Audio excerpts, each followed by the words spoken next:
Yes, people, welcome to another edition of From a Third Eye View on Pi Radio, hosted by myself, Flawless Mr. Take Note. And I'm not joined by JV Ostro, but salute to my two brothers. But I do have a very special guest. Adam Matic is in the building. Mr. Adam Matic, what you saying? Everything good, mate? Everything but the you know what, mate. yeah, we're gonna get. All right, we'll break into that. We will break into that. What I should ask is, minus football, this whole European Super League nonsense. Are you good, just in general? Minus that, we're gonna get into that. Yeah, we're all good, mate. We're healthy, we're fit, family's good. Excellent. Let's move on, mate.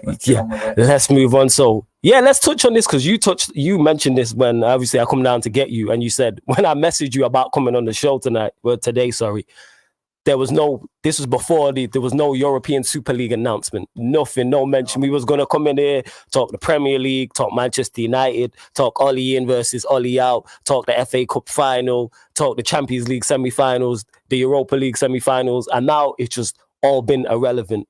Who would have thought that on a day that Jose Mourinho was sacked, that would be an afterthought? That wouldn't be the main talking point. Mr. Jose Mourinho being sacked would be the main news. That's the main thing, but it's an afterthought. It really is an afterthought. And that goes how shocking the news is, and it's rocked everybody. So it doesn't matter if you support one of the top 6 clubs, another Premier League club, Championship, League One, League Two. This affects everybody and every single fan of any football team, no matter where you are in what league. But give me your thoughts, your first initial thoughts on the European Super League when you first heard about it. We was all watching Burnley thinking, you know what, good. Wasn't the best game in the world, but we was impressed. We got the win, 5 wins in a row. We was just talking football, and it felt, and then messages were coming through, just trickling through the day, through the actual live stream of the game, and I wasn't taking it serious. I was looking at it going, yeah, it's the same as what I did before, like just whispers. Yeah. Thinking, it's not serious. I can't see it happening. And then as we finished the game, I actually seen, obviously, Sky Sports News were talking about it at half-time in that game. There was like no talk of what's going on the pitch. Yeah. I'm like, is this serious? I better look into this. So it's like you're checking online and you're thinking, right, okay, who's really got any standing in the game here, who can listen to and really say, oh, I've got to take this serious now. Well, and it was everyone. And all of a sudden it was like hitting home, and it was like, all right, let's read on what's happening here. And then through the night, as it progressed, I was just like in complete shock.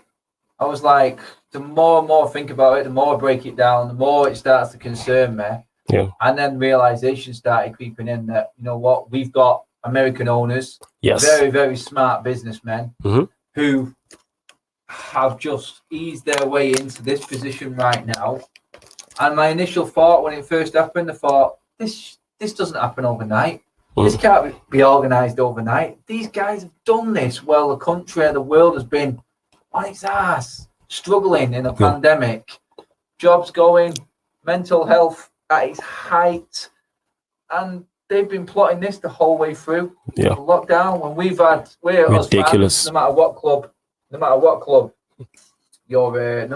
you're with, who you support. Yep. You know what? We were looking forward to going back to normality. Football. Yes. Going back to really was. That's exactly what it is. It feels like it's just been taken away from him. It feels like my club's been taken away. It feels like my lifestyle's been taken away. Yeah. It feels like everything I've grown up loving and supporting and believing in, idolizing, has been absolutely washed away by greedy, cheating the system owners who can't think of anything else but prospering their own bank balances. And I mean, we'll get into what people have said, but every single person who's commented on this, anyone who's brought it up in any news outlet, said the same thing. Everybody said the same thing, yes. Everyone kicking off isn't going to deter any one of these 6 owners of these football clubs from doing what they've got in their pipeline and in their plans. And for me, I don't know, I've never felt so sick in my life regarding football. It's ridiculous. And that's what it is. Everybody feels that way. Big up to everyone who's locked in. Like I said, if you're watching via the YouTube, make sure you hit the like button. Make sure you subscribe to the Pi Radio YouTube. Also, if you're watching via the Twitter or Facebook, retweet the tweet on Twitter. Make sure you like it. Follow myself, also Adam Matic as well, and Facebook. Make sure you like the video, like the Pi Radio page, and like the video and share. Any comments you lot bring up, we'll make sure we get to you. Big up Flawless as always. Hey, what a surprise. Big up Adam Matic. I love your content, my guy. That's from Zane. Salute to Zane every time. Freddie says the Super League is stupid. Freddie, give us more on that. That's what I want to know from the comments as well. Lauren saying companies, not clubs. Yeah, that's it. If Klopp leaves Liverpool, that would be mad. That would be a stand-up thing to do, though, if he does leave. Yes, that would take a big hit. The only way this stops is if high-profile managers and high-profile players decide to say, no, this isn't right. And the worst bit about that, if that is what happens, mate, and we lose a Klopp, yeah, then we're looking at this as a reality, because that means that they know there's no turning back from this and they have to leave. Yes. So that pretty much confirms that this is happening as well as how proud we would be of our managers, players, whoever it is who comes out against this. If a manager leaves like Klopp, then that confirms it's all over for me. Yeah, that really does. That's a very valid point. They're not going to leave if they think there's a chance that this can be turned around. It's like interesting seeing Tuchel talk today. Kind of dropped right in it by his club. Definitely. All right. And I think he handled well. His comments were on the lines of, I expect and I have confidence in my owners to make the right decision for the football club. That didn't fill me with any confidence. No. It means that the managers aren't being kept in a loop of what's going on. Yeah. That's what it looks like to me. And are we surprised? Are we really surprised? No, we're not surprised. We're not surprised because we know what our clubs are like. And the thing is, the issue I have with this is not only I've said this before, football is £1 billion sport already. It's £1 billion sport. It's a worldwide sport. You can go to every single continent on the globe has football fans. It doesn't matter if it's Europe, doesn't matter if it's Asia, doesn't matter if it's Africa, doesn't matter if it's the Caribbean, etc., etc. I'd imagine you do YouTube when you ask people in the comments where you watching from all across the world. I bet if you check your analytics, all across the world. When I check my analytics on my channel, all across the world. So the fact it's £1 billion sport, but yet you still want more. You still want to monopolize it even further. And yes, UEFA and FIFA they're not blameless in this. We know what they're like. They're money grabbing, but this is much, much worse. That's what hurts me about it the most. At least they were a body. They were a governing body that can implement rules. This is run by club owners who will not, in any way, shape or form, punish any one of its founders for anything. Yes. Because they run the league. Yeah, they run the league, literally. Run the Super League. And do you know what? I heard a comment on the radio earlier on as well, which sickened me. Well, and this is what makes me think that this is actually going to happen and the end is nigh, because they were calling us fans legacy fans. That's what the Super League and this movement has called us. And what they were looking for is future fans. This is aimed at another generation past us. They don't care what we think. They really don't. No. They have known that this backlash would come from all quarters. Yes. And believe me, the power that these people have got, it will deter them absolutely. It won't deter them. It won't even stir them. You know what? They knew this was coming. They're not going to have got this together and expected it to go down well. They knew that it was coming and they're prepared for it. Yes. They've already put out, I can't remember, I haven't got the right wording for it, but they've put out something into Parliament where it cannot be re-sanctioned or something along them lines. Oh, is it? Okay. Sign something and put something in place as these founders of this new Super League. They've actually put something in place where it cannot be overturned by a government. Yeah. I heard that before. I don't know what it is. I'm not well up on it. I can't even get the right wording out to describe what it is, but that pretty much is it. They're already making moves to stop people stopping a movement going forward, because that's what they're trying to do. Hopefully, obviously, you never know what's true and what's not on social media. I have seen that City and Chelsea are the two teams who signed last, 1 and 2. They were the two teams that were most opposed to it. So hopefully, if City and Chelsea do, because they don't need the money. They don't need the money, and they like their owners as well. This is why this is not. If you're a United fan, this isn't a Glazers problem solely. If you're an Arsenal fan, this isn't a Kroenke problem. If it was just Arsenal and just Manchester United, I would understand. Manchester City fans love their owners, and yet their owners have still done this to them. Chelsea fans love Roman Abramovich, yet he's still done that to them. Manchester City have done this when their team is chasing not only their first Champions League, but 3 other trophies. and they've literally done it just before the semi-finals of the Champions League. They're 3 games away from winning the Premier League, and you're in a cup final next week. And they could be out of it. Put out of it. Put their foot down. Ridiculous. Since the Champions League has gone. Yeah. They will be kicked out of the competition, which is flabbergasting. It is absolutely mind-boggling. City and Chelsea, I heard, were opposed to it more, obviously, than the other 4 American-owned clubs, which they are. Spurs, United, Liverpool, and Arsenal, all American-owned. And it was a case of City and Chelsea were sort of forced into a corner where the league would not be as competitive and it wouldn't be as wealthy if they didn't follow suit. So you understand why they would last to go with the finances they've got behind them and the powerhouses they are and the owners they've got. We don't need this, but they have followed suit, and the fact that they have pretty much really is another dagger in the heart of football fans, because you know the owners, which are multi-billionaires, which are, I think the City owners own more, are richer than all the clubs put together alone. Yeah, that's they've gone with it. Then, that for me is like the ultimate. Like, oh my God, this is really happening. Yes, that's what it feels like. And I just hope that City and Chelsea do. Because in the tweet that I seen, it said City and Chelsea they were opposed to it, like we spoken about. And if they do a U-turn, then they think they maybe could convince the other 4 not to do it, because it makes the Super League less attractive if you take out a Chelsea and a Manchester City. Maybe it's naive, because I'm trying to live in the clouds with this and hope that there is a U-turn. Even if, and don't get me wrong, even as a Manchester United fan, every single club should be punished. Similar to what happened to Juventus when they got calls for match fixing, and I think they went down to Serie C, it might have been. Put us in League 2. Put us in League 1. And that's all 6 clubs. And that's me saying that as a Manchester United fan. That's thoroughly deserved. If the clubs decide to do a U-turn on this, they need to be punished heavily.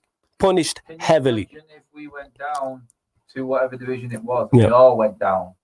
Can you imagine how unfair it would be to the teams that are already chasing promotion within that division? Yeah. The implications of this are absolutely mind-boggling. Which angle you look at this and how it could break down, how you want to punish our football clubs, which do need punishing. Yes, definitely need punishing.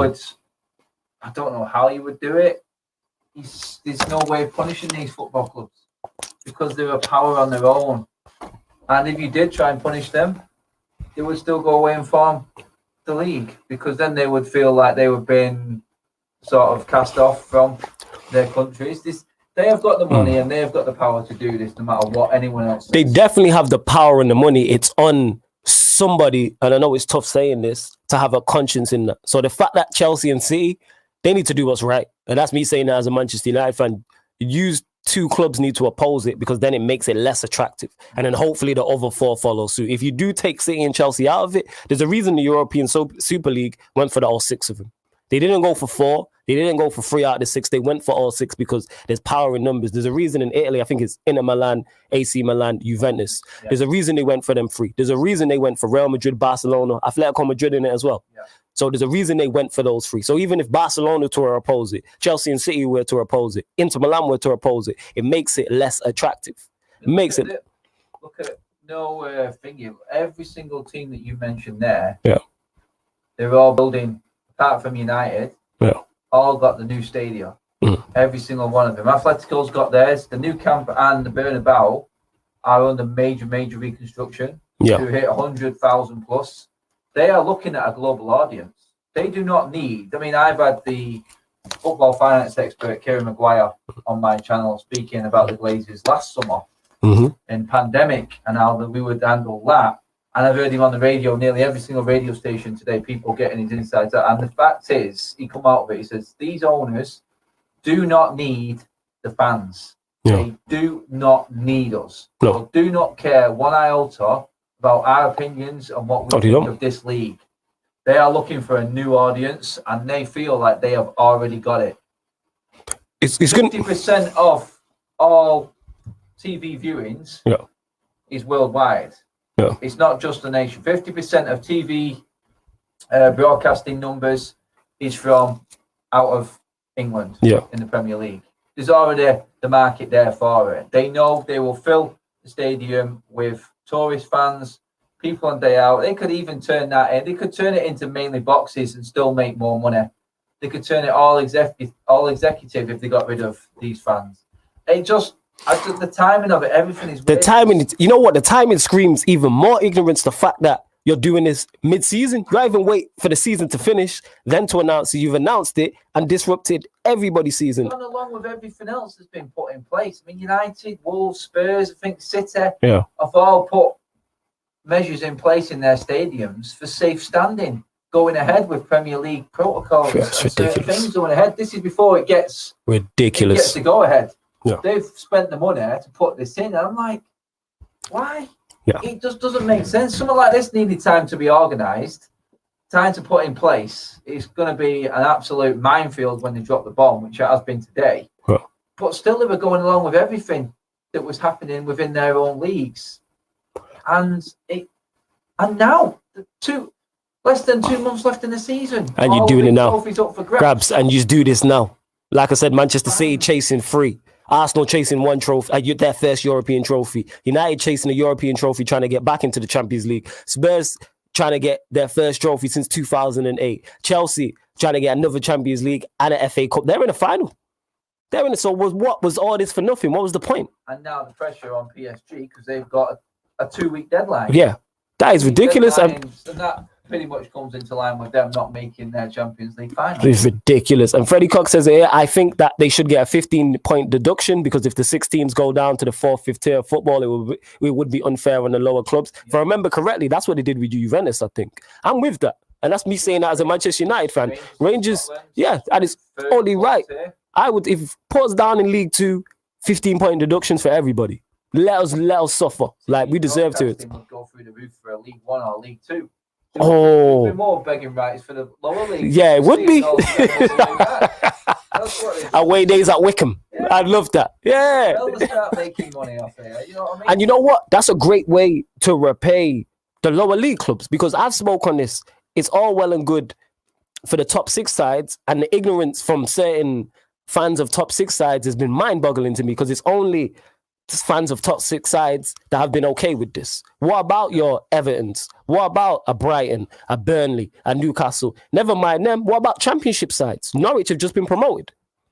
That changes everything for them. Now what? The whole point of getting promoted and coming into the Premier League is 1, you get to play against the big boys, number 1, and number 2, the finance. Watford are 2nd currently in the championship. They're fighting tooth and nail to try and get promoted. Why? To come up from the championship to get that revenue, and then when you get that revenue, you can invest in the squad. This stops a Wolves from happening.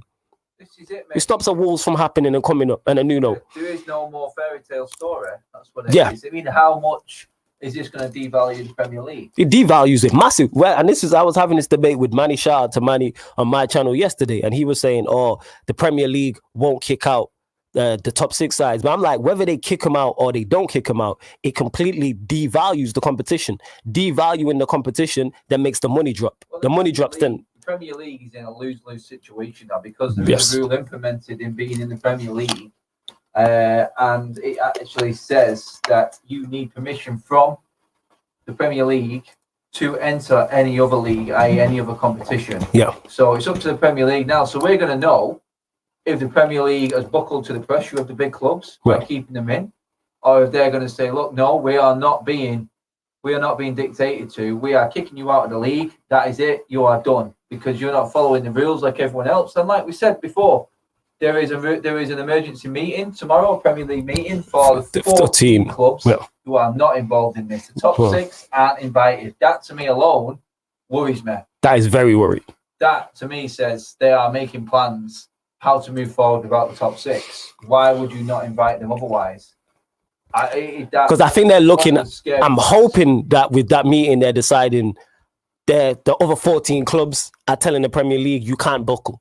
You can't let their top 6. You have to take the hit because it takes a hit regardless. Like I said, it devalues the competition because now the most exciting thing currently in the Premier League right now is the top 4 race. The reason why the top 4 race is the most exciting thing in the Premier League before all this is because there's Champions League places at stake. Now there's no more Champions League places at stake, so the season's dead. The reason why Liverpool Leeds tonight was such a big game for Liverpool. Yeah. Can Liverpool make it in the top 4? Can Chelsea make it in the top 4? Can West Ham and Leicester upset the apple cart and make it into the top? Imagine West Ham making it into the Champions League, or Leicester, what that does for them as a club. And that's big clubs in the Premier League. West Ham are a big club in the Premier League. Leicester are a big club in the Premier League. They've recently won a Premier League title. Never mind your lower league teams. Like, this takes away from the FA Cup. How many teams in the lower leagues have been saved by a big money spinner? How many times? Like, people talk about, oh, Bury wasn't saved. You know how many more Burys will happen if this goes ahead? Because the money will go down significantly. The pyramid gets affected, mate. Yes, that's key. They're talking, they're like, this is good for the pyramid of the sport and every other aspect of football. It's a load of crap. Yeah. No, it's not. It's lining pockets. It's cheating your home league. They want to run this, but they're saying, we don't want to leave the league. Yeah. We just want to challenge the Champions League. No, what you're saying is you don't want to have to earn something through sporting merit. Yeah. You want to be God-given right to enter into that competition and earn that money, and then go into your own country's league, £300 million richer than every other team in that league, and have an advantage.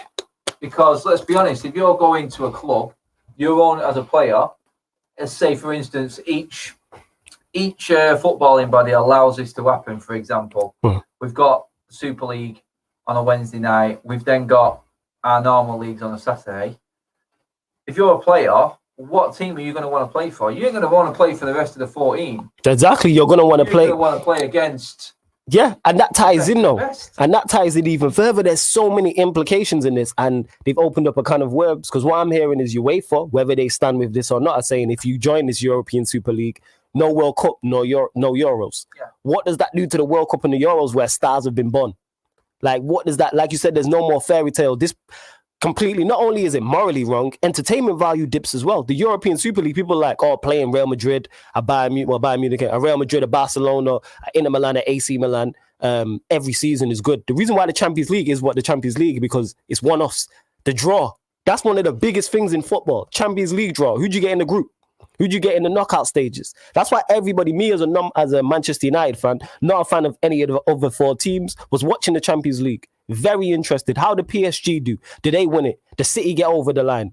That type of thing. How did Dortmund do in this? How did Chelsea do with Tuchel against who they do? They had Real Madrid. Can Real Madrid win it again? What's going on with Zidane? There's so many storylines and so many variables that we have now been robbed of. Exactly. It's absolutely, and like I said, now you're getting players to pick. Let's take a Marcus Rashford, for instance. Say UEFA and FIFA do go ahead and say, right, you can't play in the Champions League, you can't play in the Euros, you can't play in the World Cup. Now Rashford has to pick between playing for Manchester United in the Super League, but then if he does that, there's no Premier League for him no more. There's no FA Cup, there's no Carabao Cup, there's no World Cup, there's no Euros. That's for Rashford. And that's a Greenwood. The worst thing about what you said there is when Sky were reporting earlier on regarding what Harvey was saying on Sky. I think everyone's seen the clip now, or by now. He managed to speak to one of the board members of the top 6. And for obviously legal reasons, he wasn't able to disclose which one that was. But the words coming out of his mouth were, look, it does not matter what the fans think. All we're bothered about is the balance sheet, revenue, and profits. That's it. They came out of his mouth straight out. First thing he said. Then he said, if UEFA implement this rule where you can't, if anyone is in the Super League, you can't then represent your country in any national competition.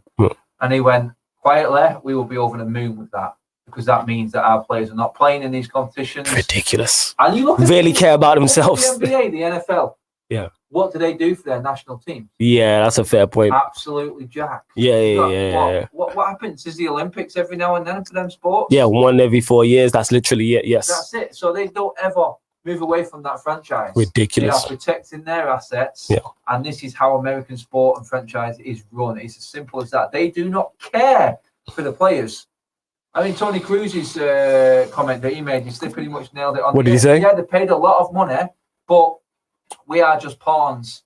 We're not. We are being forced to play more games than what we should. Yeah. All we are is there for the business that is football now, to entertain to do a job on the pitch, to play week in, week out, just to earn these clubs and these businesses money. That's pretty much what he said. Ridiculous. And them comments from that board member pretty much summed it up to me. And the best bit of all, it was the headline bit. He said, Javi said, is this civil war? Because that's been mentioned a lot. Is this civil war in football? He went, no, this is nuclear war. Ooh, so they are prepared for what is coming. They have got their pawns, they have got their pieces in position. They are ready for battle, and they will not let this go. They are all in, and they will not stop until they get what they want. They said if it came to it, we don't need the Premier League.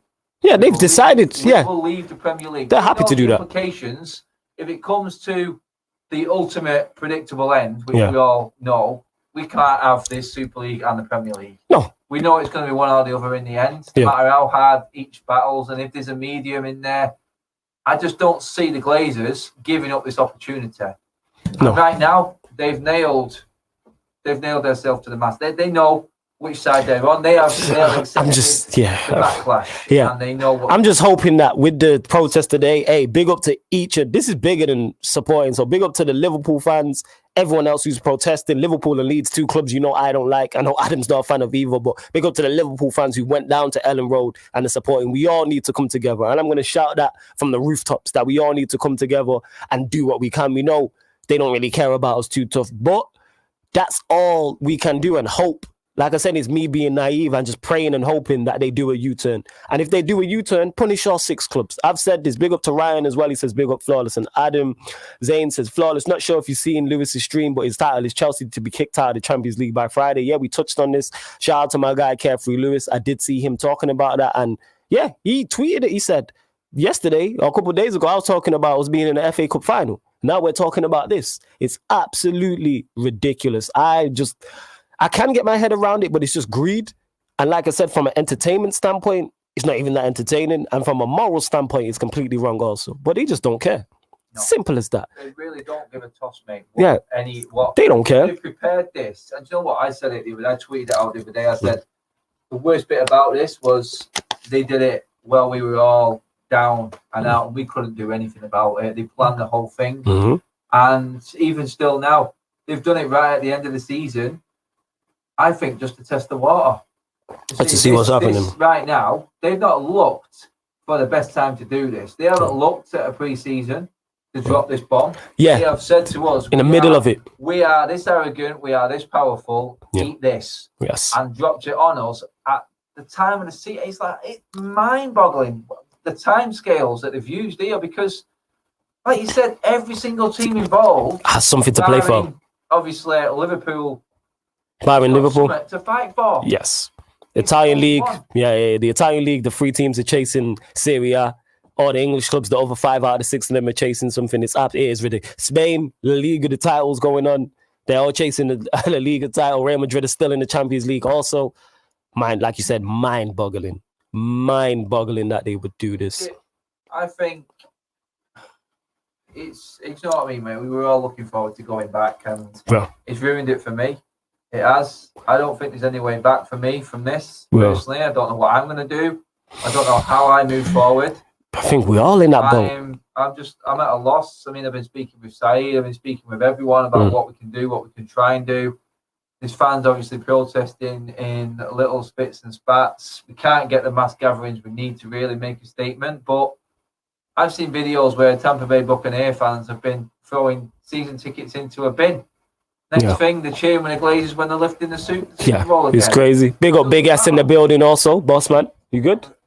What's going on? Oh, right, yeah.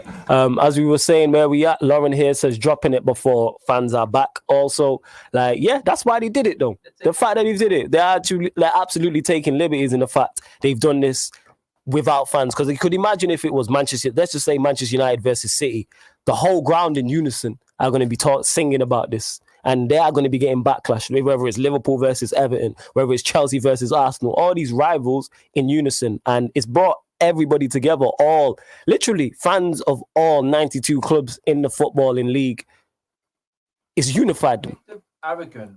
Yes. Do this now. It's ridiculous. When the trophies are on the table, ready to be given out, they just say, look, that's the worst part. Yeah. We do not care what time of season you're in.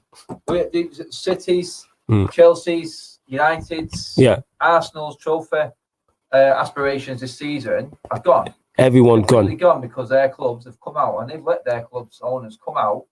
It's like some board members have objected to it. It doesn't matter. At the end of the day, the American owners are going to have what they want. Yeah, and that's it. That's the end of it. And Zane saying the Klopp news is moving mad. I think he's gone. Keep us posted on that in the comments. What's got exactly going on with Klopp? I know if Klopp goes, it's the end. That confirms it's all happening because he wouldn't stay. Yeah, he's not going to stay for that. I'm just hoping he's been massively against it from day one. Klopp has been very verbal about how he wants it to go down, and that's with definitely no Super League. So he's going to get absolutely pelters today from that press. I'm hoping that, because obviously Liverpool play Leeds tonight, that he's in the board, he's talking to the Liverpool owners, and he's trying to fight for it. Like, hopefully, that's all we literally can do. Are we fighting a losing battle? Is it an uphill battle? 100%. And there's so many variables in this. So, say it does go ahead. It's interesting to see the picture there of the Leeds goalkeeper. They've got a Champions League shirt on with the text, "Earn it."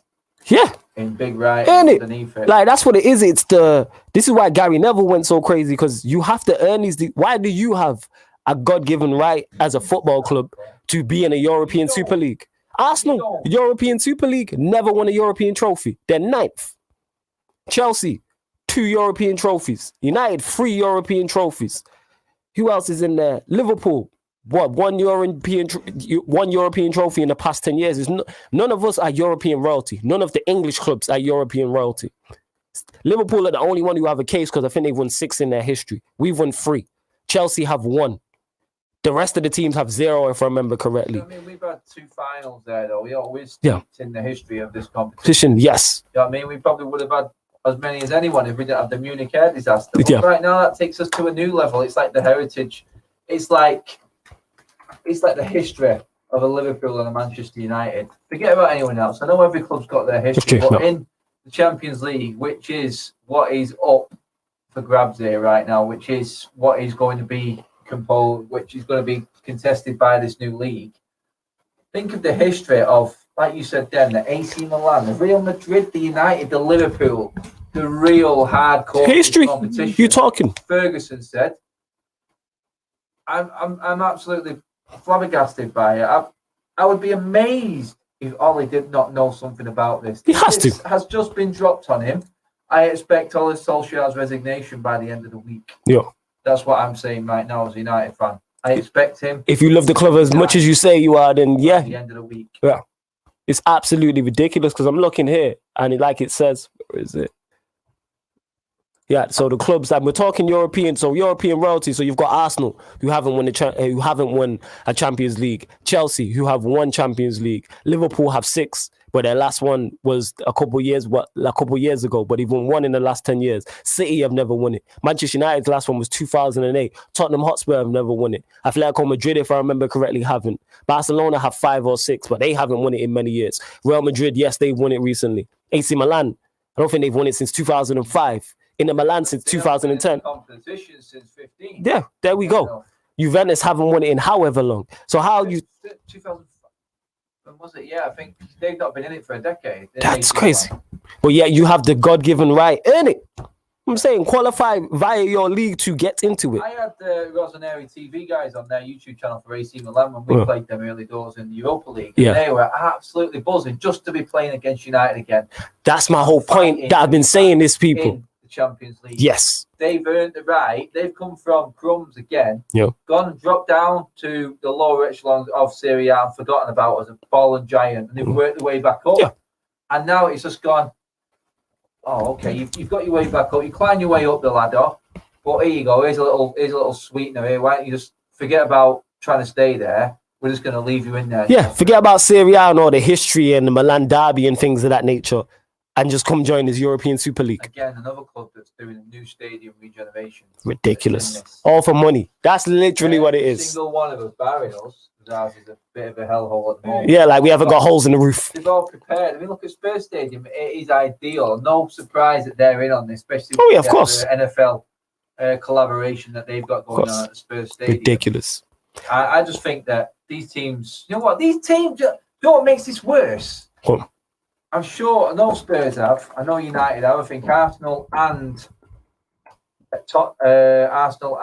Liverpool both have. They took that government grant out, taxpayers' money, to help them through this pandemic. And right now, they're about to accept this.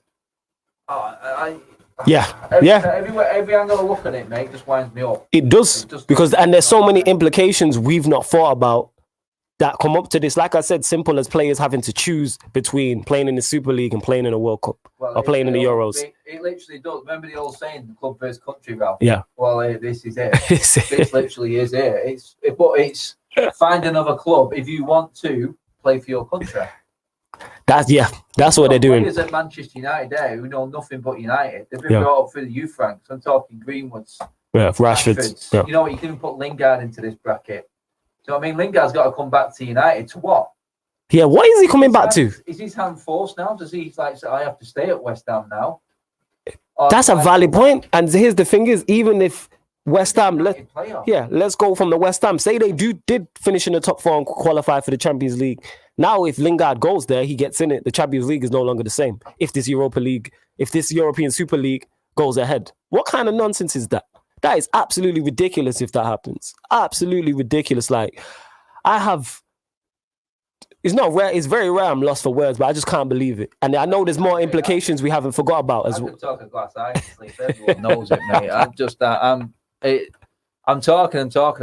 I'm finding a different conversation. You just said it then. Implications just pop up after every different angle. Yeah. I'm thinking, right, okay, what are these players doing? What are these youth players coming through our system now? All of a sudden it's like, what? Oh, where do we go? What happens to us now? Because I've seen United have got some talent coming through, and it's like, we need to make a big decision now. We've been sold the dream of playing for Manchester United or whichever one of these 6 clubs. No. And right now, we don't know where we stand. Don't have a clue. Our manager, by the sounds of it, going off all the reactions from the managers involved in these 6 clubs, has not got a clue. Hasn't got a clue. The only ones who've come out and spoke are the ones over 14. And the talk is as well that UEFA are saying that there's no cross transfers. So once you're in this Super League, you're not coming out. You can only go to another Super League. You can only go to a. So what happens if another Super League club doesn't want you? You get released, and then you have to go back to the Premier League. But then will they say, all right, you've been in the European Super League, but the fact you've been released and you've played in it, we no longer want you. Yeah. Then what happens? New rules have to be drawn out. What about Haaland? Everyone's talking about Haaland. Dortmund are currently not in it. So if they make the European Super League, what? Haaland can't go over to the European Super League. Dortmund are a fan-run club. They like are German not clubs. going to be in this. The 50+1 rule that applies in Germany in the Bundesliga is the only reason that Dortmund and Bayern Munich aren't already in this. Yes. Because they're run properly. Facts. And some people will say selfishly in the German league, it is all for the top teams. But do you know what?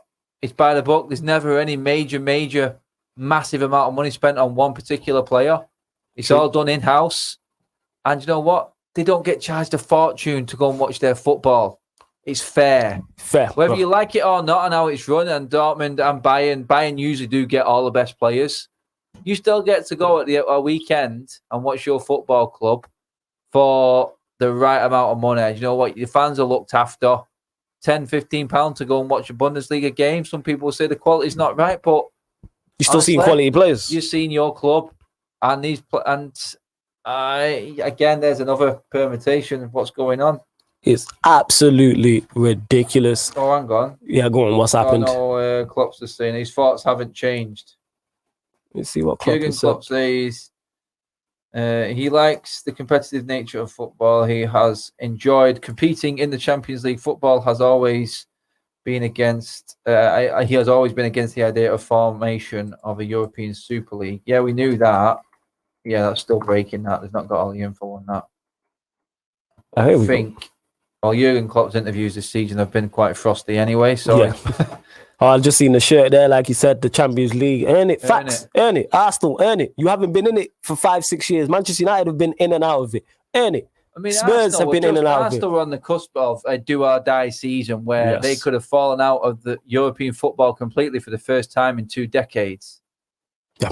That's how long they've been in it. And this season was the one time, unless they won the Europa League final, they would have been out of Europe the first time in over 20 years. And deservedly so, because you haven't earned the right to be back in Europe. And it's all about earning it. That's literally all we're saying. Your history is not a God-given right to be in Europe, especially in a European Super League where you're one of the 15 teams, so you can't get relegated from it. So you're guaranteed this money regardless.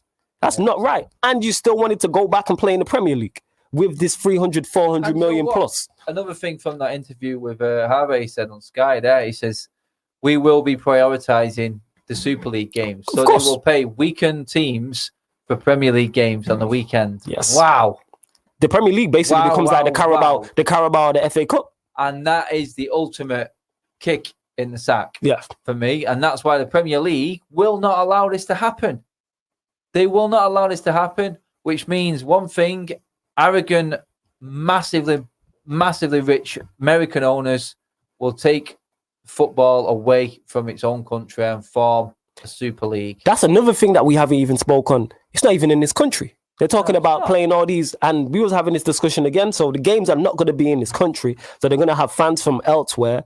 And that makes it, not everybody can afford to be traveling to Europe on a week in, week out basis. Go in Spain 1 week, France the other, Italy the other, wherever they decide to be based. And they're going to expand it further and they'll take it to America. They'll take it to Asia. I will. They'll start, you know what, worst case scenario, they make the Manchester teams merge and have one Manchester.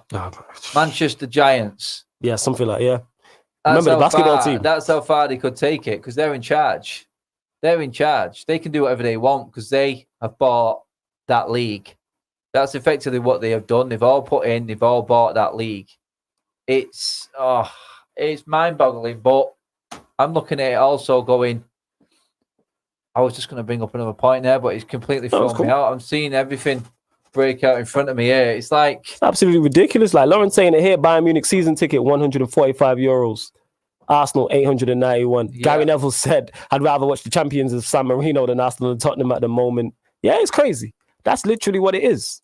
Get out a jail card. Yeah. What it is. Yeah, it's hopefully we hear the fans outside the stadium singing while the game is going on. Let's hope so. We also all need to unite because this is an absolute joke. Absolute. You lot continue to share the video on the YouTube as well. Make sure you like the video and subscribe to the Pi Radio YouTube. If you're listening via more traditional means, I should say, let us know. I got there in the end by traditional radio means on DAB.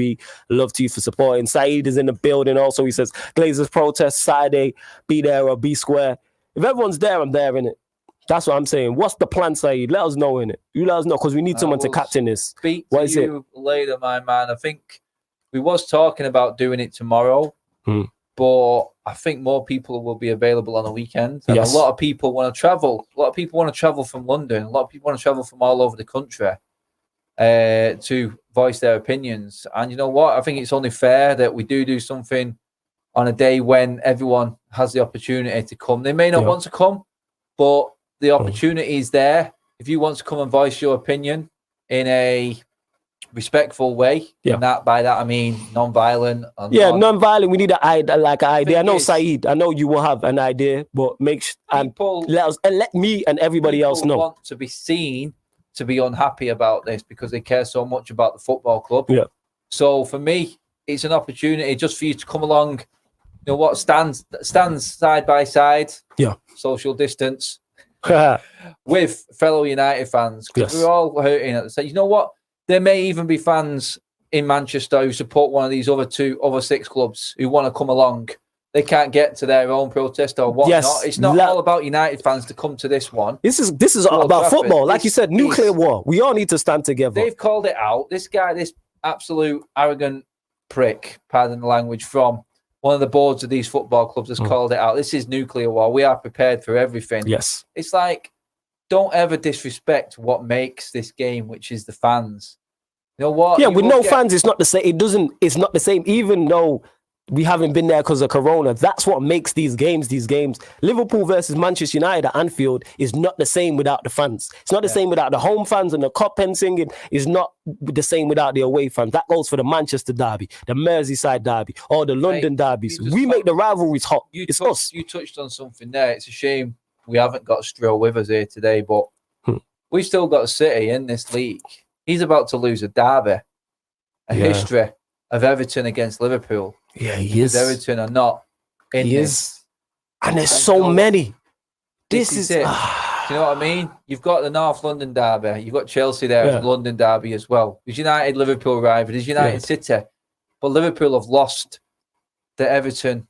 And what does that derby. do for Everton, who are doing what they're trying to do with Ancelotti? Their owners, and I use Everton as the example, they've invested. They're looking to build a new stadium. What does that do? You touched on it about United youngsters. What does that do for Everton youngsters now? No more. You're just going to take away the Merseyside derby. Are all these youngsters now going to be looking, do we need to try and get into these... The Super League academies, yes. Do we need to jump ship right now? Everyone's agents right now, I'm telling you, them agents' phones right now are going to be going off the hook. Ridiculous. So what was all this? Where was Mino Raiola going trying to tout for Haaland? Why was he doing it so early? Did he know? Was he in the loop? I think we're finding out why he was in the loop. On. Yeah. You know what? These agents and these players, they would have been pre-warned. They must have been told. If the managers have been told, then how they've held their nerve by talking about the United way. United are just about to release a program on. I've just realised this. We're about to release the United way on Sky One.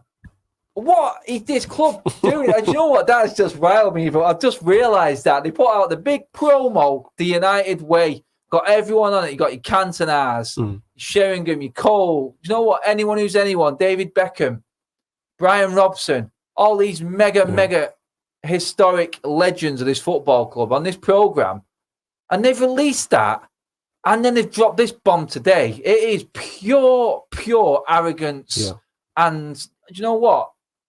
There has to be a way that money cannot talk this much and have this much of an impact. This is just destroying everything that I have just been brought up with. It's destroying, everything. And again, I just want to get back to the point of Liverpool, and this is me saying, as you know, Liverpool are number one up. They've lost Merseyside derby. Everton have lost the Merseyside derby. Like I said again, how many FA Cup ties and lower league teams have been saved by a big FA Cup side coming in? And that's a shop window for you as well. The World Cup and the Euros for lots of players is... The Jamie Vardy story. Yes. Gone, isn't it? You're not going to get that anymore. Yeah, it's a shop window for them. What about the African nations and stuff like that? So for the players of African countries too. 4 players who are in there. Does this change them? Now say, for instance, someone looking at Eze might not sign at Eze. So Eze might sign and say he's playing for, I can't remember what African country is, but he might not decide to play for them. Say a Wan-Bissaka, who was looking to maybe play for Congo.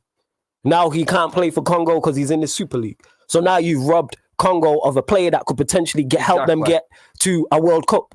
Imagine them getting to a World Cup, what that can do for the country. I'm using Congo as an example, for the country of Congo. That can then... That historic 1990 Cameroon team. Yes, don't happen. Dead in the water. Don't happen. There's so many moments. That's what I'm saying. There's so many things this affects. And it's much bigger than money. I'm talking about helping not only players get in the shop window to make more money, then they're changing their families' lives. Then they can change their community's life. There's no Didier Drogba story for what he's done for the Ivory Coast. Yeah. No, for that. And not only fans as well. The reason why me and Adam Matic are here talking is due to football. Without this doesn't happen. This whole community that we've all helped build with in terms of YouTube, and I've made friends through this during lockdown. I know you'll probably get messages like I do, like your content has helped me get through lockdown. Thank you so much for it. Keep me gone. And people don't understand when people say football is just, no, it's not just a game. This helps people's mental health. It helps people like legit. This is all some people have. All people have is the support and love for their club. And this is passed down from generation to generation to generation. I say this all the time when people ask me, oh, why are you a Manchester United fan? I was born into this. I didn't have a choice.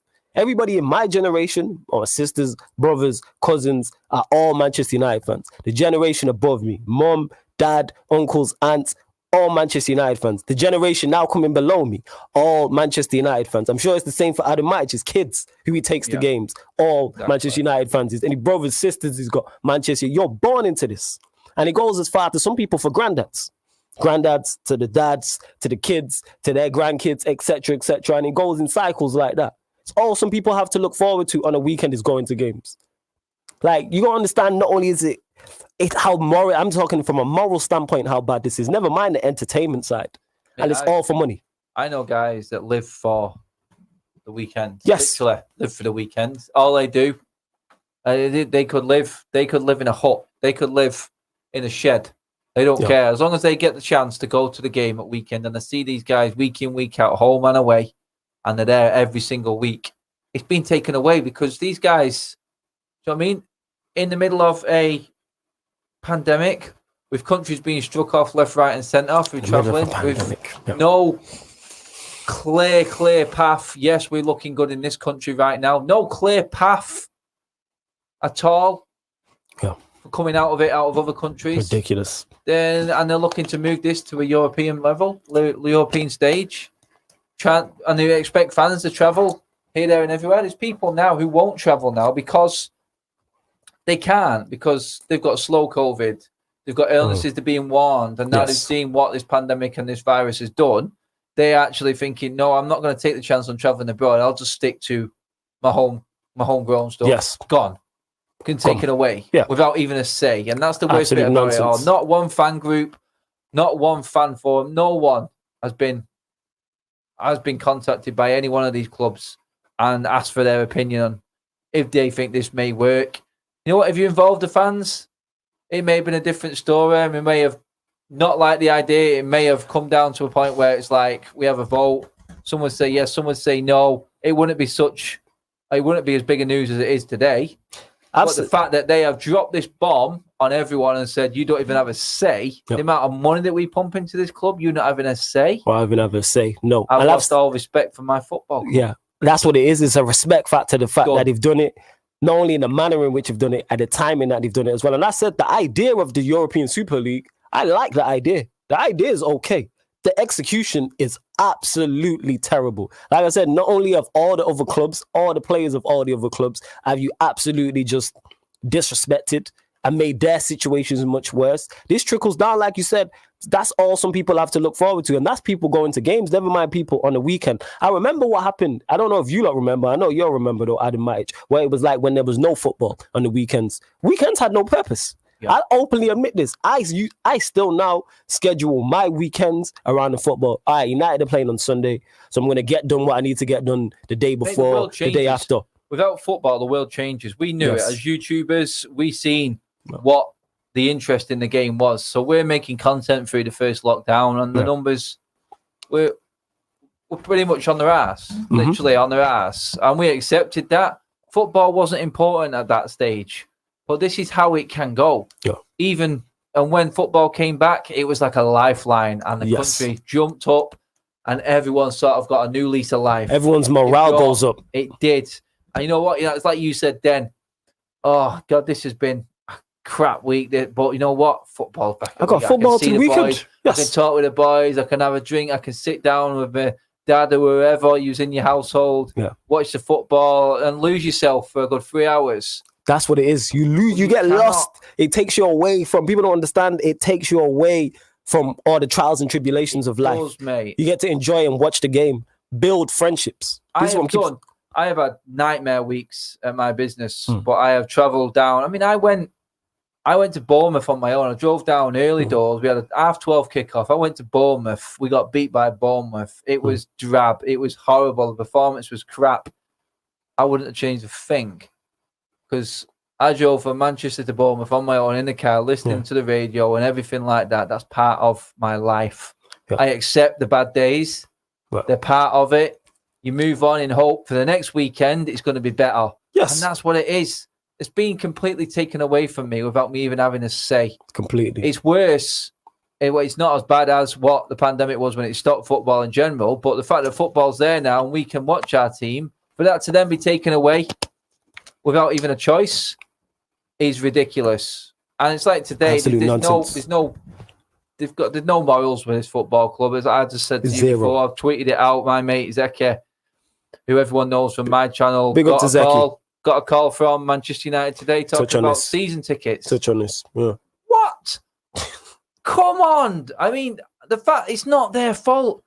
The owners have left the employees of this football club to take the wrath of their actions. So the manager's like Klopp right now, who's under that microscope with a microphone stuck in his face, having to deal with questions he shouldn't be asked. it's not fair. It's not fair that the people in the ticket offices have to do their job and ring supporters because they have to prepare for what could possibly be coming. But they're the ones who are taking all the stick at the moment for our owners, for Ed Woodward. And what was all this behind changing the CEO and everything? Yeah, the what was that CEO about? and the director of football, what was that all in aid of now? All these moves. Is it just a case of, look, we're putting in enough people in place here to back us when we drop this bomb. We're going to give them enough money. We're going to put them in a big enough power position at this football club to say, look, when we need you to back us. They're putting their pieces in place, like I said earlier on. And you know what? Maybe Nicky Butt got wind of this. Maybe he got wind of what was coming. And he decided to walk. See you later. Absolutely. Here's you lot continue to get your comments in as well. And that's what it is, leaving everyone to pick up the slack. So let's say, for instance, it does happen. Let's run with that. This European Super League happens and there's no teams in the Premier. There's no top 6 in the Premier League. So 6 will come up from the Championship. This majorly decreases the value of the Premier League. So now what? Now you've heard all 20 teams in the Premier League. Now you've heard all the teams in the Championship, League 1, League 2, and the Conference North, South, the Conference, etc., etc. Absolutely ridiculous. And that's just England. Never mind what you're doing to La Liga and below. Never mind what you're doing to Serie A, B, and C. Well, A, B, and C also. It's absolutely shocking. Zane here says, all these clubs have been talking about this for months. It's disgusting, and now it's happening. Yeah, that's the worst part. Yeah, that's it. That is the absolute worst part. And I think we're all fed up. Hopefully, like I said, Saeed, there needs to be, I'm all for protest, but there needs to be a short-term plan and a long-term plan regarding it. So we can't just protest on Saturday and that's that. There needs to be short-term goals. We're going to do this, this, and this. And the long-term goals is this, this, and this. Because we can't just let our football club be taken away. Let me see what Klopp has said. Yeah, it looks like he's saying he wasn't involved in it. Let's see what Klopp has said. I'm just trying to get some quotes. You let us know in the comments what Klopp is saying. Because we need some, it's absolute nonsense. If it tells you clubs is about money, what do you think UEFA is about? FIFA wants a Club World Cup, that's about money. Yeah, it is. Like, don't get me mistaken. UEFA and FIFA are not clean. I am not saying that whatsoever. I don't think they're doing this for the good of the game. They want to line their pockets, but at least it was fairer than this. UEFA and FIFA is better than this European Super League. We all enjoy the World Cup. We spoke about morale. What's the country like when the World Cup is on? And that's non-footballing fans. You get non-footballing fans on social media, in general life, talking about the World Cup. It's a talking point. It's a conversation. England in the last World Cup, the country was buzzing. The sun was shining. I remember from when that competition started till England went out, it was hot. Literally. And I said, the night England got knocked out, I said, it's going to rain tomorrow. And it rained tomorrow. That's the universe saying that this is over. It's great. 3 games a day for 10 days. You see all the best players in the world. Well, the majority anyway. And then you get to the quarterfinals, the semifinals, the finals. And stars are born. Mbappe started, obviously, that's why Mbappe is Mbappe. That's his biggest hit. That's his biggest claim to fame. That's taken away. Imagine Kylian Mbappe now without a World Cup. Yes, he did very well for Monaco. He's done very well for PSG. And now it's been stripped. We almost seen him complete football. He's won a World Cup. He's won a French league. He's won a French league. He's won the French Cup. All right. Can you win a Champions League and the Euros? That's what we were waiting on with Mbappe. We possibly could have seen history. Because that means he would have a World Cup, a Euros, a Champions League, a French league, all at the age of 21. And then he gets his move. And then we see if he can do it elsewhere. Them type of things, Haaland's a prime example. Everyone was gearing up talking about with Ronaldo and Messi. The reason why Ronaldo and Messi are the way they are is because of the Champions League. Let's not get mistaken. Ronaldo going over there to the Liga also head-to-head El Clasico games. El Clasico games now do not have the same feel. No. Absolutely takes it away. It's ridiculous. It is absolutely ridiculous. Absolutely. It's not, I don't even know where to go even further on this. It is. It's absolutely mad. What, wearing a mask there? Let me check. I'll roll that back up. You don't get the likes up on the video. Also, please, if you are watching via the YouTube, make sure you do that. Subscribe to Pi Radio. Also, I don't think he was. I'm not sure. Earn it. Was he wearing a mask? He might have been wearing a mask. When's he ever wearing a mask? Yeah, because everyone's tested anyway. Yeah, see, Gary Neville saying Jurgen Klopp has absolutely destroyed Liverpool's owners and national television tonight. Yeah, I'm sure he is, because he's a man of principles. He understands that. Klopp understands he's not at Liverpool in his European Super League. Yeah. Because the Dortmund situation don't happen. Tonight? What is he playing for tonight? What's that team playing for tonight? And this is what I'm talking about the devaluing of the competition. That Liverpool Leeds game was big because it's interesting to see, can Liverpool gain 3 points to get towards the top 4 and close the gap? But now it's like they're in the European Super League. There's no Champions League. What is the point? And this is why Klopp's talking about this. But let's move on from that anyway. I'm sure you lot will pop up in the comments with more. I can't believe this is the afterthought. Mourinho being sacked. What's your thoughts on that, Mike? Mate, we knew. Again, timing. It all rolls into what we just spoke about for me. I just feel like this was just like a big deflection tactic. Why would you sack a manager the week before a cup final? Makes no sense. It makes zero sense, mate. No sense. You know what? You give the guy a chance to actually win that trophy. Yes. And possibly turn it around. Yes. If people say, well, it may have cost him a big bonus if he did win a trophy in a certain amount of time and they're trying to save money, well, that's a load of crap. Because we're talking about going into a Super League that's going to give him 300 million quid a year. Do you know what I mean? So that's a lot of garbage. For me, it was a deflecting tactic because I was watching Sky Sports News. I put it on my laptop in my office this morning and it was all bang, bang, bang, Super League, Super League, Super League. And then Mourinho dropped and it changed for 2 hours. 2 hours straight was just pure Mourinho and what's going on. And you knew everyone didn't want to talk about it. They wanted to talk Super League.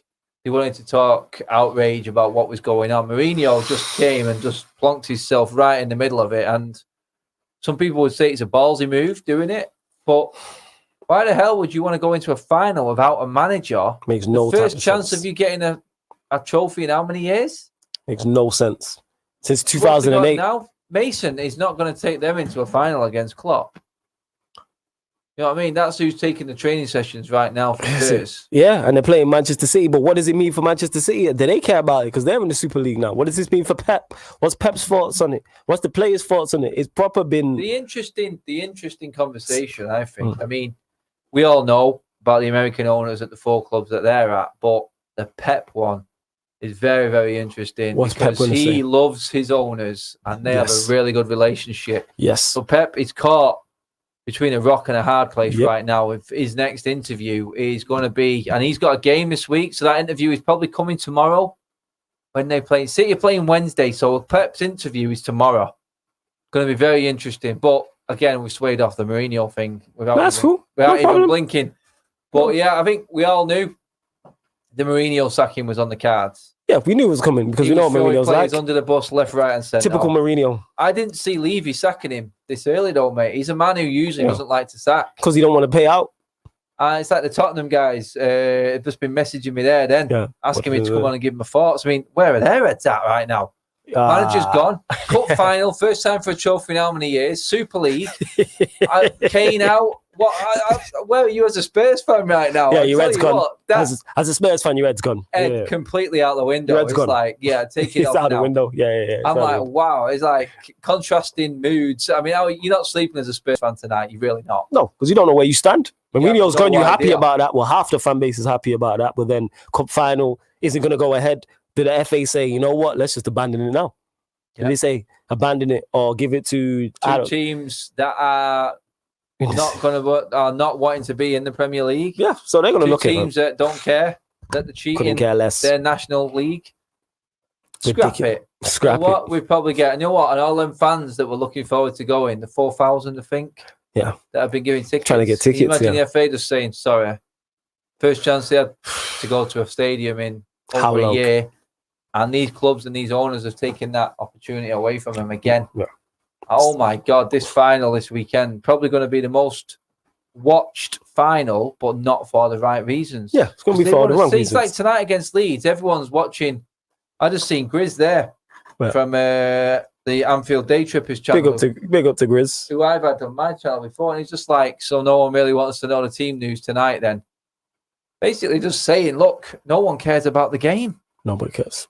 Nobody cares no one about gives the game. a toss about what's going trying to on get Klopp's thoughts up, at actually. Ellen Road. Yeah, and it's rightfully so. Go protest, man. Love to the Liverpool fans and the Leeds fans protesting outside of Ellen Road. This has to be done. And I can see here, I'm even on my Instagram here outside Old Trafford today. Created by the poor, stolen by the rich. That's exactly what it is. Absolute joke.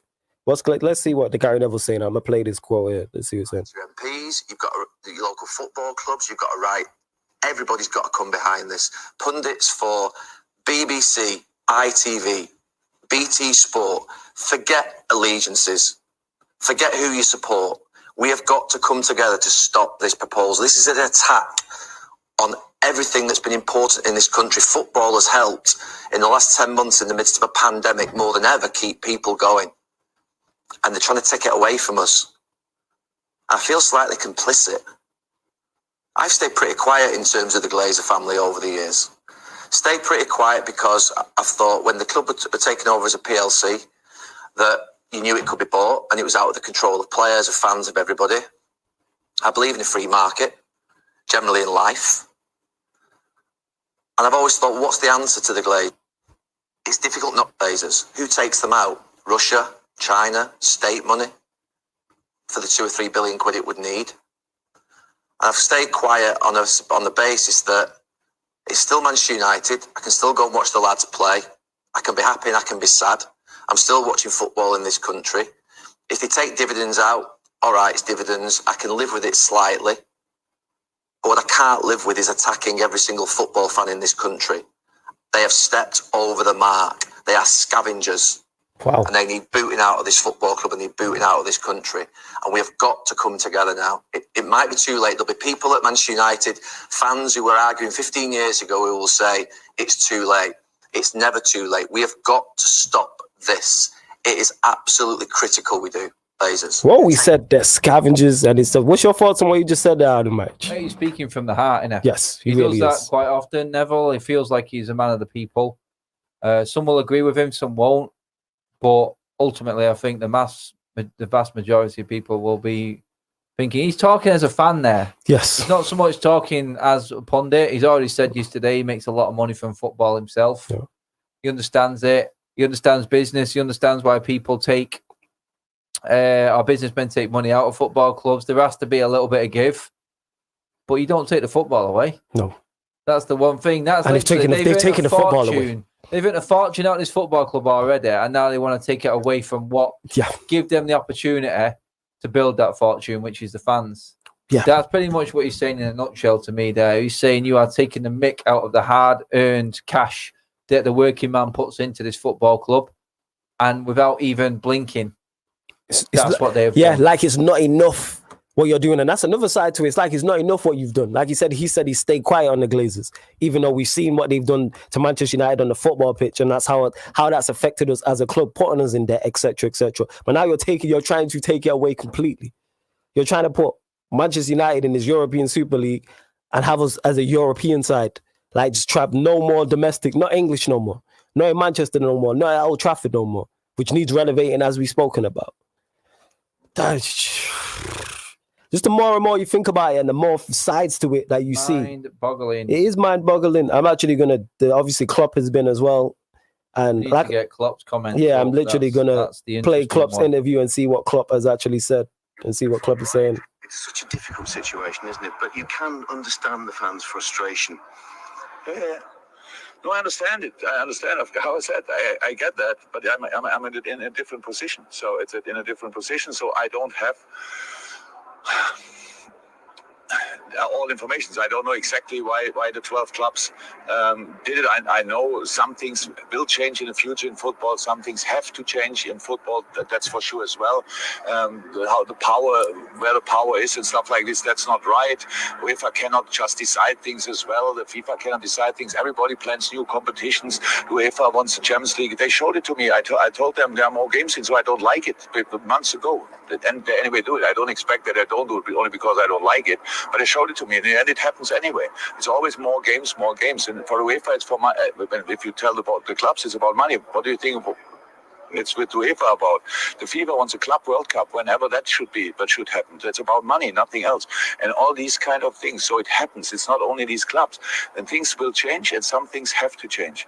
But usually you have to prepare these kind of things. So like it needs time and convincing. But one thing I can understand that the people think that's not right is the competitiveness. I get that. I said that before. I don't like that we maybe not will be in the Champions League, but if we earn it, we want to be there like anybody else. Talking of preparation, you have a big game tonight, only minutes away, really. Yeah. Has it had an impact, do you sense, on the players at all? Not really. Yesterday we didn't really know, and this morning I had a short meeting and told the boys what's happened, the things I know, which is not a lot, and then we just try to focus on the game, which we will do. So I heard already there are warm-up shirts or whatever. We will not wear them because we cannot. But if somebody thinks he has to remind us that you have to earn to go to the Champions League, that's a joke. That's a real joke, and it makes me angry. So if they put it in our dressing room, if it was a Leeds idea. Thank you very much. Nobody has to remind us. Maybe they should remind themselves. Ooh, spicy. So they were forced, or were looking like the Premier League was forced them to wear them shirts. Oh, so they were put in the dressing room without them knowing. Ouch, there is conflict there. All right, let's go. I didn't manage to speak on that. There we go. There we go. That to me pretty much says that there's the war right there. There's the nuclear war. The Premier League are making Liverpool, from the coaching and playing staff side, they're getting their anger out through Leeds. Klopp and the players. And because they can't touch it. That to me says that they can't touch the owners and what they want to do. Why? If I was you, there's no way that Klopp and his players can wear them shirts. For me, absolutely no way. It's not their fault. Yeah. It's not their fault. They have had no say in this at all. This is all on the owners, and the Premier League to me look powerless in that. Absolutely powerless. That's how that comes across. Again, it's another nail in the coffin for me. That it really is. Klopp's come out pretty much and said, "No, we're not being dictated to as a squad and a coaching staff." And the Premier League are saying, "Look, we cannot get to these owners. This is the only way we can make small public gestures like that. Is not good enough." He's not good enough. No. Leeds are going to be only too willing to put that shirt on because they're not part of this Big Six. Yeah. It's going to be interesting to see if the other non-Big Six sides wear those. Let's put pressure in it. Liverpool, and this goes for Manchester United. It has to be you. Earn it. It has to be done. Yes, the Liverpool players know this, but you have to stand. This is not the thing to be quiet on. You can't be quiet on this right now. As a fan, as a player, like you said, Podence already came out from Wolves and said something. Bruno reposted it. I know Ander Herrera came out and said something. He's a PSG player. More players need to speak up about this. Ronaldo and Messi, over to you. As big players, over to you. Klopp, Pep, as big managers, over to you. I don't think we'll get anything from Messi. No. I think if it's true the bumper deal that he's about to get, you reckon he's going to do it? Not surprised. Where that money's coming from. Questions were being asked when Messi got offered this new deal. Where's the money coming from? And this was a couple of months back. Yeah. I mean, don't get me wrong. Messi probably earns the club multi-millions and pays for his own wage in a certain way. But me, you may get something from a Ronaldo because he is a football historian. I hope so. I think he feels it and bleeds it. But his club is involved in this as well. Yeah, it's time for them to stand up. Involved in this now. Got to stand up. Has to be done. Has to stand up. Carragher has slaughtered Liverpool. Gary Neville has slaughtered Manchester United. These are guys working for Sky. This is the broadcaster that's probably going to try and fight for the rights. I've heard Sky hard trying to fight for the rights for this. To actually put this out there. So where does that leave Gary Neville and Jamie Carragher? They've come out publicly and slaughtered this league and their clubs. Yep. Are their contracts on the line right now with Sky? Because who is going to broadcast this? Well, talks is streaming platforms. I've heard Disney, Amazon. Yeah, somebody will go for it because of the amount of money and it will still have eyes. It sounds like an Amazon sort of play. Amazon, definitely. But Disney Plus, I've heard. The richest man on the planet. Yeah, I think it all rolls in. Funnily enough, that guy's over in America as well. So Jamie Carragher said, this is not Liverpool, United, Chelsea, Spurs, Arsenal, Manchester United. This is John Henry and FSG. This is the Glazers. This is Roman Abramovich, Sheikh Mansour, Stan Kroenke, Daniel Levy. these are the people to blame for this. I love that Gary Neville and Jamie Carragher have come out and at least bashed the club. This is Gary Neville saying. Let's see. John Henry and FSG. This is the Glazers. This is Roman Abramovich, Sheikh Mansour, Stan Kroenke, Daniel Levy. These are the people to blame for this. And what they're doing actually right now is dragging institutions that we've seen in this country over 100 years basically through the mud, being in the history of what those clubs are basically about. Because from my own club's point of view, the only reason Liverpool are in this or have a chance of being in this Super League is the fact they've won 6 European Cups or 20 league titles. Only one each come from under FSG. So they used what Liverpool have done in their history, going back to Bill Shankly, even before that, to get into some league to line their own pockets. Okay. And the biggest thing for me certainly is the football world in terms of everyone being against it tonight. Jurgen Klopp has spoken on this in 2019 and made his stance very clear. If Liverpool Football Club lose their manager on the back of this in the next 12 months or so, those owners will be run out of that club in a week. I can assure you of that. And the owners of Liverpool, because it hurts me more because it's Liverpool, and that's why I'm touching on them. This ownership bought Liverpool Football Club on the back of other American owners running the club badly, and the fans got them out. And these got the club for a steal. And it's now worth 6 or 7 times more. They've made the money. They've won the lottery with Liverpool. And my message to everyone is I think these clubs think this is a done deal. It's done. I don't think it is. I think supporters up and down this country can stop this. I really do believe it. And I think at the forefront of that will be Liverpool, because I've seen it before. We have tribalism in this country. We have rivalry. And that's what makes it the game it is. And that's what we love. Football fans get together, all of us in TV, pundits, players, managers, get together and stop this, because it can be stopped. I'm convinced of it. And going forward, I think that's what we need. Marches on stadiums, supporters getting together. This cannot be allowed to happen. War cry. I like that. War cry. I love that. And he made a great point there. And this is what we said. This has so many implications and so many more things. Liverpool, and we use it because Jamie Carragher, who we just listened to, only one of them Champions Leagues has been won under this ownership. Yep. So therefore, they are doing it off the back of them other 5 and nothing to do with them. The Glazers, only United have 3. Only one of them is under the Glazers. In terms of our Premier Leagues, how many of our 7 of our 8 Premier League titles were before the Glazers got in there? I'm not sure exactly how many. Chelsea, all right, that's different. Spurs haven't won anything. So you not only are you disrespecting the people who laid the groundwork at Manchester United and Liverpool, the 2 most successful clubs in the country, you're also riding off the back of their success. So as you're spitting in their face, you're also like, we're going to utilize what you've had. Because without like he mentioned, Bill Shankly, without Liverpool aren't the club they are. Without Fergie and the Busby Babes beforehand, Manchester United are not the club they are. It's beyond a joke. What's your thoughts on what Carragher said? I like that. That's the war cry, though, because I like that him and Gary Neville both said, whether it's Sky, BT, BBC, everybody needs to come together and fight this and protest it. What's your thoughts on that, Adam?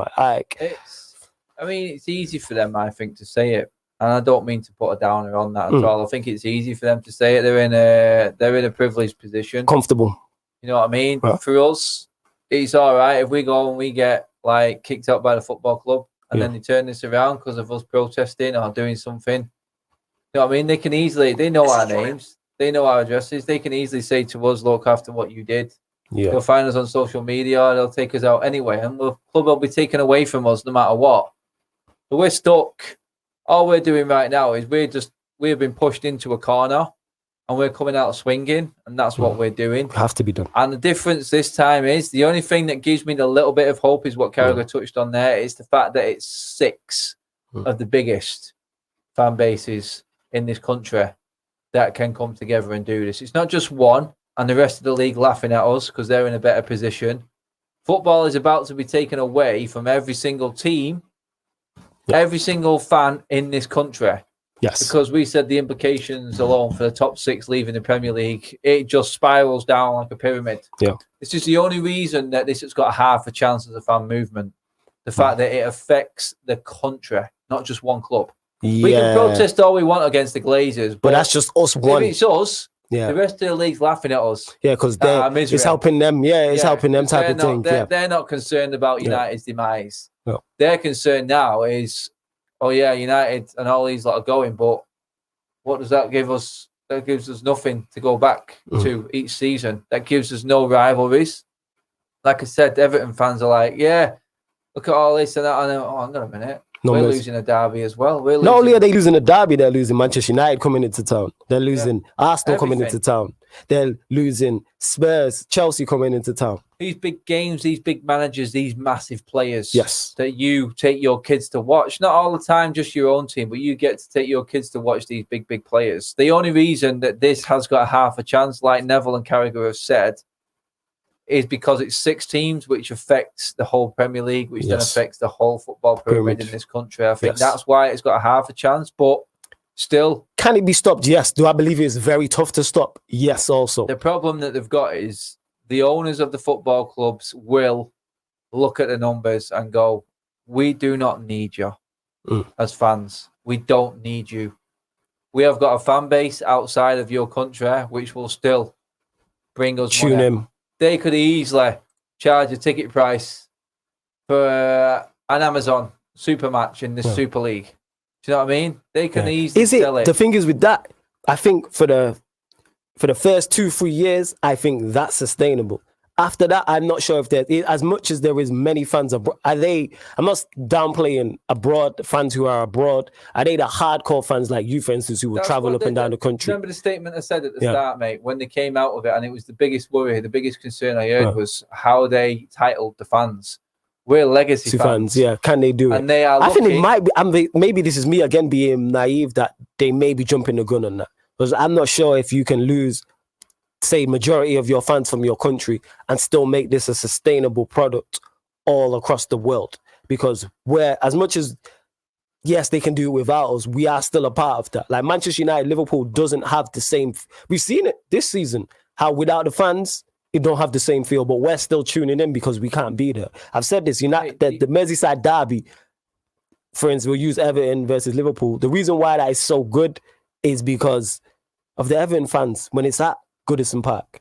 The Anfield fans when it's at Anfield, you can't replicate that. The prime example of this in their eyes would be, can this get any worse than the whole nightmare scenario? Well, it wasn't a nightmare to them. They just walked over it like it was nothing. Yeah. That the Oakland Raiders had to deal with. Yeah. And the riots that caused. Yeah. I mean, that football franchise has been moved around from pillar to post and is now on its way to Vegas. And they're building an absolute monstrous stadium on a piece of desert land with a population of people that is mainly tourist, which Vegas is run from. Right there. The residents of Vegas, actual residents, is very, very minimal. That city and that state in Nevada is run by tourists, basically.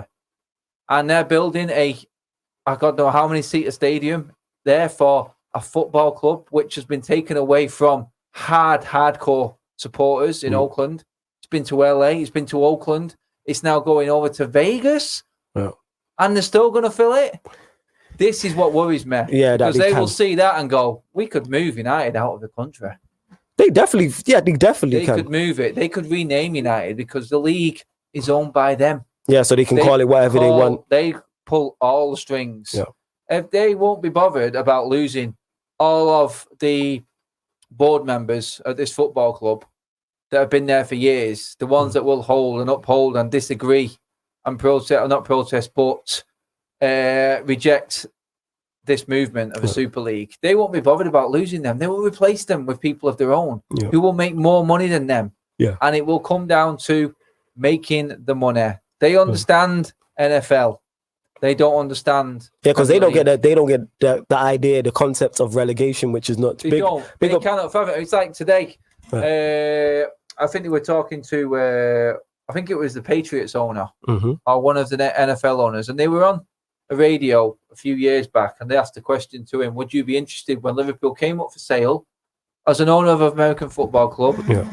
Would you be interested in taking on the Liverpool? He went, it is financial suicide.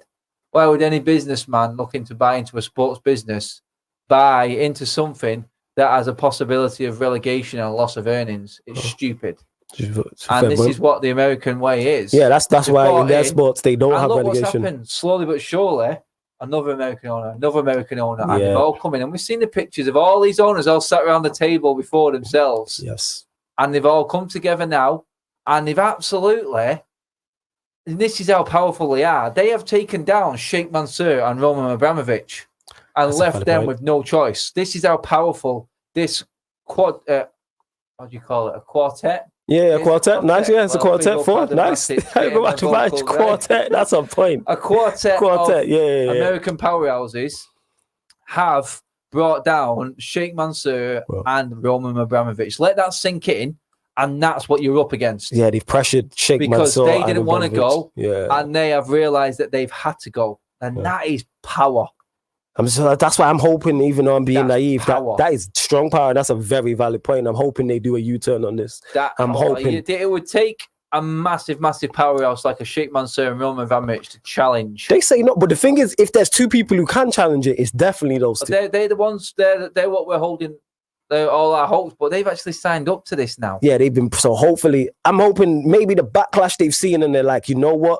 The fact again, naive. Yeah, it's me being naive. You maybe know the ones who really need it. It's like the Italian clubs. Yes, Manchester United now have deregistered from the ECA. No, so they're no longer part of it. Ed Woodward's moved away from his role as UEFA. All his UEFA role and ridiculous dealings that he's got to do there. So too as the CEO of Juventus. Yeah. So the cash-strapped ones. I would not be surprised to hear something from an Arsenal or a Spurs very soon. Makes sense. Yeah. Liverpool, who haven't got any money, they're the ones. And we're hearing, originally I heard that it was Barcelona and Real Madrid who pushed this. But I'm hearing now it's more a Real Madrid and a Manchester United. Which makes sense. Push.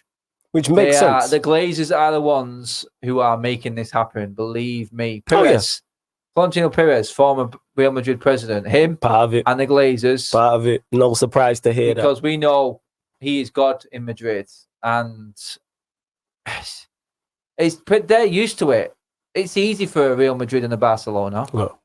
They're used to this sort of setup because it's a three-man league. No one ever challenges it. Atletico will come in this season. No surprise. They've got in just in time. I'd be. What I'm really interested to know, mate, is how the Italian and the Spanish fans are taking this right now. I want to know how they are. You know what? I would love to know that. Hopefully, I don't know, AC Milan TV or Inter Milan TV. The Spanish, especially Barcelona and Real Madrid, I wouldn't expect much change out of. I really wouldn't. The more money that they get to get the better players to see the bigger games. I mean, they've both got 100-seater stadiums to fill now. And is that sustainable over a long period of time elsewhere? What we have to understand in Europe and in America, especially America, because with their American owners, there's a lot of other sports over there. Is that what it's saying? 23-year sign-up. Chase. It's been a lot of money it's a lot of money. 23 years of the same 15 teams. Yeah. This is my point about, forget the moral standpoint of it, entertainment-wise, to me, that is not entertaining over a long period of time. The first 2-3 years, Manchester United versus Barcelona versus Real Madrid versus Inter Milan versus AC Milan is entertaining for the first 2-3 years. After that, 4 or 5 years down the line, and this is another thing as well, people are talking about it like, oh yeah, it's great playing all these big teams. Like the Champions League is entertaining game. Let's just take the Big Six. What Big Six game of Manchester United played this season that has been entertaining? Not one. Exactly that. Not one, home or away. What entertaining Big Six game has there been between all these clubs? I can't think of one. Maybe even City-Liverpool, which City won 4-1, wasn't highly entertaining for a Super League. It was still a poor game, mate. Yeah, and somebody made a great point on Twitter and they said, if United are playing all these top sides, if all these top sides are playing each other on a regular basis, it's not special. It's regular now. Because we're used to playing them week in, week out again. It's like when they moved the FA Cup final to Wembley as well. Yes. The semi-final to Wembley. It takes away from the prestige. It takes it away. It takes away the prestige. It's like that. It's like, yes, first season, you're like, we get to see Messi at least twice in a season. Yeah. We get to see Ronaldo at least twice. We're playing Real Madrid. We're playing the Galacticos. Next season, I've seen that last season. What's new this year? Maybe a few new players. Maybe a few new, and that's if they can even sign players from, say, for instance, they can't sign players from elsewhere. So you're talking academy players coming through. And so you're playing the same teams. You're playing the same team season in, season out. People talk about the Premier League being boring and playing the same team season in, season out. Gesture of a five teams coming into it every year. Yeah, and how do they qualify for it? How is that decided? Yes. And they get a bare minimum of the purse that the 15 founders get. Do you know what I mean? It's ridiculous. Embarrassing. It's like that. Say, for instance, I heard him talking about it on the radio earlier, and they said, if Leicester got called up to this competition and they did it for one season, they are alienating themselves from the fan base. Yep. Because they can't then go back. The Premier League are not going to allow them to go out for one season in this competition. Not in the slightest. Not in the slightest. It don't work like that. And that's my whole point. I've been saying this for the longest. It doesn't work like that. You can't just dip. And then what happens in Europe? Whoever qualifies out of 5, what happens if they win it? Are they in it next season, or do they have to drop out? Like there's so many variables that don't make sense. Bembo Gaming says, I think every team should be banned. If not, I'll be mad, because they basically signed up to leave, and that's unacceptable. If they want to come back, they need to start in the lower divisions. I agree with that. He also says Manchester City shouldn't get their trophy if they win the Premier League. Nobody should. United shouldn't get a Europa League trophy. None of this top 6 sides should get any trophies. Big on my big bro AVA. He says yes, flawless and Adam Matic. Bembo Gaming says people are saying the Premier League will probably end up letting them play in the Prem. That shouldn't happen. They said it's a nuclear war, and Klopp said he doesn't want to play more games, so he will leave. That's my point. The reason why the Premier League are not going to allow them to stay, one massive selling point of the Premier League is the race for the top 4 and getting in the Champions League. Now that's no longer a thing. So how do you sell that? So if West Ham finished third, if West Ham and Leicester finish 3rd and 4th, they go into the Champions League. But then if Liverpool and Chelsea finish 3rd and 4th, they go into the Super League. So then what happens to the Champions League places? That drops lower to 5th and 6th. Then what happens to the Europa League? It's all a nonsense anyway. It's all a nonsense. If he hates, flawless on it like a proper broadcast reporter. Big up, big bro. Appreciate that. Someone's saying, start doing talent hunt again. That's on Sol. I'll ask him. This is a football show, but big up to you. I think this is the time for the EFL and the Premier League to be combined and be one. Now, the thing is, leave it as it is. Like I was saying, the Premier League format works. Championship works.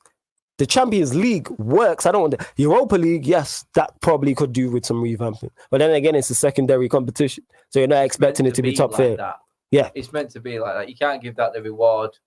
The right reward for that is what it is now. You hate to be in it. Yes. But if you take it serious, there is a reward. But there's a reward you get into the Champions League. League. That's right. I think the way it is now is perfect. We don't need that many competitions. They've revamped. It's now turned into the Champions League, which is now a 10-man league. Mm-hmm.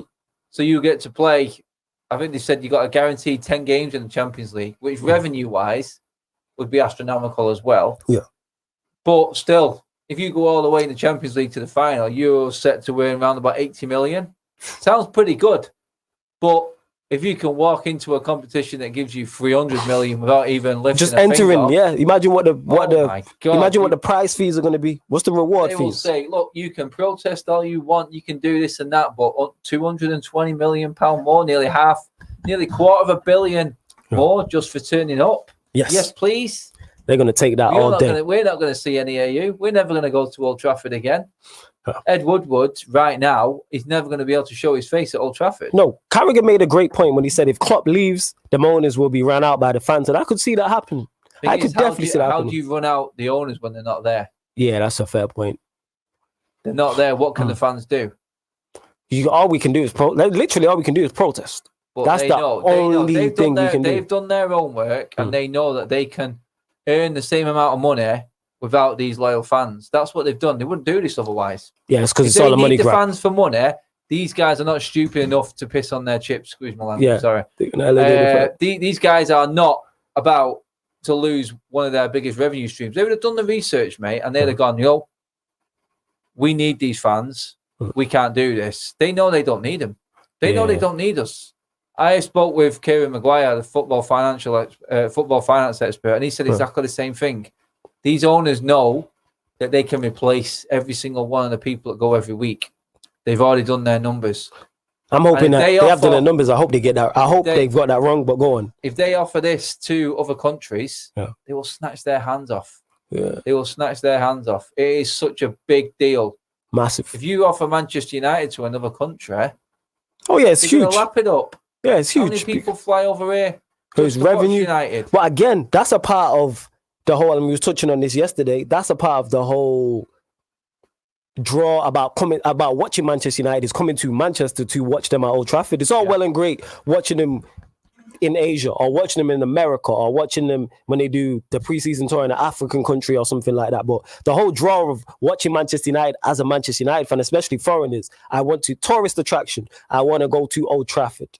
I want to be in the Stretford End or the Family Stand. I want to go to the megastore at Old Trafford in Manchester. And that's the same for a Chelsea. If you're a Chelsea fan, I want to go to the Bridge. Arsenal, I want to go to, it's Emirates now, but I want to go to Emirates. I want to go to Highbury. Same for Manchester City. I want to go to the Etihad. I want to go to Main Road type of thing. So that's how I'm looking at it. It's like when the Indian national cricket team came over for the test match. Yeah. Straight to Old Trafford for the tour. Yes. The tour of Old Trafford. It's a big... The Munich tunnel. It's a big tourist. People don't understand Old Trafford is a tourist attraction. If you go, I've been in and around Old Trafford on non-match day. You'd think there's a game simply because people are just walking about. Do you know what? They probably keep it open just to earn more money. Yeah, of course. Things like that. They will keep it open. They do tours. Old Trafford do tours. It would turn into a concert venue. Yeah. And there's people out there who don't care about football, mate, believe it or not. As crazy as that sounds. Who would just go there because they can see their favorite idol or whatever it is. That's exactly what they will do. They'll turn us into just a money machine. We're already a money machine. No one makes more money than United. Yeah, because we're a global. I've said this, we're a global fan base. If you go abroad anywhere, whether it's Europe, whether it's Africa, whether it's Asia, they might not even speak English too well, the person you are speaking to.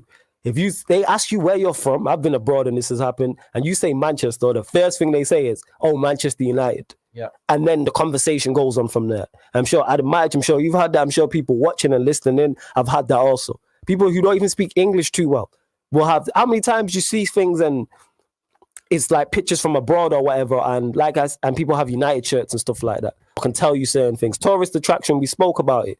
The amount of people you see mulling around. The reason why the atmosphere in grounds has dipped, because you got a lot of tourist fans there. It's a day out. The football's kind of afterthought. So let me just go to Old Trafford to say I've been. I like it. That type of thing. Benbo Gaming says a couple of hours ago, Real Madrid took out Barcelona, Real Madrid, and Atletico Madrid from the league table on their website. If that is true, that is crazy if they've done that. I'm literally going to check that. If that's true, that's happening. Yeah. The meeting for the Serie A clubs has just finished as well. What have they said? Juventus, AC Milan, and Inter Milan have made it very, very clear that they want to play in Serie A and the Super League. So it's down to Serie A to say no. To say no now. Yeah. They've said they want to be in both. It's as simple as that. Yeah, you can't I think that's going to be the stance on every single one. All these teams would have got together and said, look, we have to make it so it's their decision. We say we don't want to leave your league. We just don't want to be in the Champions League. We want to form our own secondary competition, but it's not. It's going to be their primary competition. And that's what the leagues have to decide. If they're willing to take that slap in the face, they can't take the integrity of that league goes down again. Yeah, because it devalues your competition. Exactly that. Like in terms of, it's now, we talk about the Carabao Cup and FA Cup being secondary. All right, what's Cantona said? You see what Cantona said? We will get to all the comments as well, people. Wait, let's just get it on. No problem. Since 1 year we have seen games, Chile is the best clubs in the world and the best players in the world. And it was so good. And it's still so good. Because the fans are not there. The fans singing, jumping, supporting their teams. So the fans are the most important thing. They have to be respected. If these big clubs ask to their fans what they talk about this idea, and that's true. Yep. I would like to say something about it. He's just basically saying there, look, the fans have had no say on this. The fans are the biggest part about every single football club, and they've not had a say. Ridiculous. You know what, Cantona, I said it before, then Cantona was part of this, the United Way program. Okay. The new thing that's coming up on Sky One, he was a big part of it. And for them to let that run and everyone involved in that not know what was coming. Oh, dear God. That shows you where these owners actually lie. Yeah, these owners kept it away. Zero shame. Absolute zero shame. Zero. And that's what should be worrying everyone right now. If they can take the legends of this football club, throw them into a program, endorse this program, and then slap them in the face and say, we're taking this away from the country. Yep. Oh, my God. How are a bunch of football supporters going to change the mind of these absolute parasites? That's my ultimate fear. Parasites. That it's absolutely scares me to death, mate. It really does. About what is about to happen. What's going to happen? So Serie A, the teams have decided they want to play in both. So basically, they want the Premier League to be secondary. These clubs are dictating to their own federations, their own associations. They have to. They are. Do you know what? It's like when you want to break up with a girl. Yeah. And you deliberately wind her up and wind her up and wind her up because you want her to make the decision because you're such a bottle job. You cannot do it yourself. You know, that's what it's like. That's what it is. Make her make the decision, and then you're like, I'm vindicated now. Yeah. It's not, that's exactly what it's like. They are forcing their own associations to make a decision for them. Do you know what? They've said it just out of integrity to say, no, we want to stay in the league still. Yeah. We don't want to leave the league. We don't want to leave the league, even though you know the situation. We want to take 300 million more a year than every other team in that league, play our second stream in that league. Yes. But we don't want to leave it. You know what, mate? It's the biggest pile of nonsense. I've ever heard in my life. And do you know what? We deserve everything we are going to get. Yeah, and that's us saying that as United fans. Every bit of punishment we are going to get. Us. Relegate us. And Arsenal, the other five. Spurs, City, Liverpool, Chelsea. We all deserve what we're going to get. Madrid, Barcelona, Atletico, Juventus, Milan. Yeah, all of us. All deserve what we're going to get. And you know what? Is this going to be sustainable as a Super League of the same team? I don't think it is, I don't think it's sustainable. For the first 2-3 years, yes.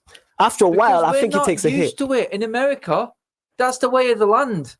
It's the same Eastern, Central, Western conferences. They all come together for a playoff.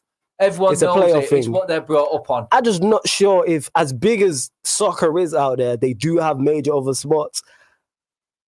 I'm just reckoning they've overshot this. Maybe, obviously, they've put time and effort into it, but is it a short? I think it's a short-term game. Maybe, again, this is me being naive and hoping it doesn't go through and wanting to see it fail short-term. If it does go wrong, where do we lie then? We can't come back crying, can we? They'll make the deal. They'll just relegate him. They'll make the deal. I can see that happening. They'll make the deal happen. But say 2-3 years, it doesn't happen, and then United come back reveling. Are we going to go back? If they come back, are we going to go back? This is the thing. They're going to lose. That's a big question. And are the Glazers going to be there if this goes Pete Tongue? No, that's what it is. You lose the Glazers. Do I go away to Altrincham on a cold Tuesday night? The only way I can see me ever going back to this is if the Glazers aren't there. Yeah. And if it means us taking on a debt and being in League Two, I'd take that. Without the Glazers, I would take that. I said it. I made a comment and Said was the only one there with me. Yeah. And I think I got a ton of stick online for it. I said I'd take relegation last season. I said I'd take relegation if it meant short-term loss and long-term gain. Long-term gain being the Glazers wouldn't want this club. Yeah. If it was in a division down. We was at a stage last season after that Newcastle game where we were closer to the bottom three than we were. Yeah, to the top four, I remember. Yeah, I remember. And you know what? There was no sign that this team was doing anything. Yeah. We pulled it around, yes. Mm-hmm. But you know what? Looking at it, a season gone, being in the Championship, being relegated, as embarrassing that would be.